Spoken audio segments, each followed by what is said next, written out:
திண்டிவனம் அருகே ஸ்ரீ திரௌபதி அம்மன் ஆலய மகாபாரத வைபவம் தீமிதி திருவிழா 1000க்கும் மேற்பட்ட பக்தர்கள் கலந்து கொண்டு தீமிதி திருவிழாவை கண்டு சுவாமி தரிசனம் செய்தனர். மயிலாடுதுறை மாவட்டம் குத்தால வட்டம் மேலமங்கை நல்லூர் கிராமத்தில் எழுந்து அருள்பாலிக்கும் ஸ்ரீ திரௌபதி அம்மன் ஆலய தீமிதி திருவிழா இன்று விமர்சையாக நடைபெற்றது. இதனைத் தொடர்ந்து 20 நாட்கள் நடைபெறும் திருவிழாவில் கடந்த மாதம் 22ஆம் தேதி கொடியேற்றத்துடன் திருவிழா தொடங்கியது.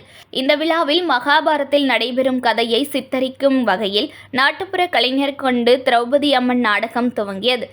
தொடர்ந்து கர்ணன் பிறப்பு, தர்மர் பிறப்பு, மாடுபிடி சண்டை, அரவான் களபலி, கீதை உபதேசம் உள்ளிட்ட 20 நாள் நாடகத்தில் 18வது நாளாக தீமிதி திருவிழா நடைபெற்றது. முன்னதாக விரதமிருந்து பக்தர்கள் கையில் கங்கணம் கட்டிக்கொண்டு வீரச்சோழன் ஆற்றிலிருந்து தலையில் பூக்கரகம் ஏந்தி முக்கிய வீதிகள் வழியாக ஏராளமான பக்தர்கள் கோவிலை வந்தடைந்தனர். அங்கு கோவிலின் முன்பு அமைக்கப்பட்டிருந்த தீக்குண்டத்தில் இறங்கி தீ மிதித்து தங்களது நேர்த்திக்கடனை செலுத்தினர். தீமிதி திருவிழாவில் 1000க்கும் மேற்பட்ட பக்தர்கள் கலந்து கொண்டு சுவாமி தரிசனம் செய்தனர். நியூஸ் ஒன் தமிழை லைக் பண்ணுங்க, கமெண்ட் பண்ணுங்க, ஷேர் பண்ணுங்க, மறக்காம சப்ஸ்கிரைப் பண்ணுங்க.